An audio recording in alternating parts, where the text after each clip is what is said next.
इसका अर्थ क्या हुआ कि यह समझ लिया साइकोलॉजिस्ट ने कि पूरी की पूरी जनरेशन को अगर अपने हिसाब से चलाना है तो उनके बिलीफ सिस्टम में डाल दो, पढ़ना लिखना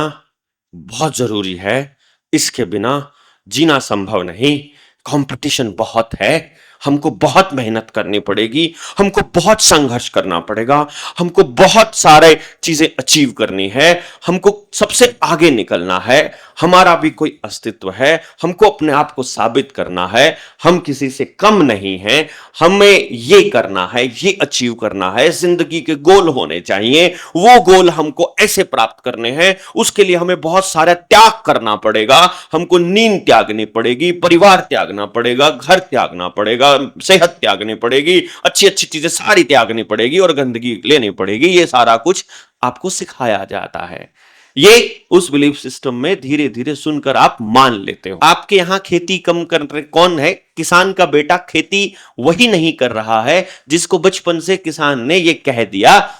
कि खेती में कुछ नहीं रखा है, तुमको पढ़ लिख कर कुछ बनना है, और पढ़ लिख कर गधे के अलावा कुछ नहीं बन सकते, ये उनको पता है सिलेबस बनाने वालों। मतलब जिसका बच्चा पढ़ लिख गया समझो खत्म। आप देखो जरा, छोटा बच्चा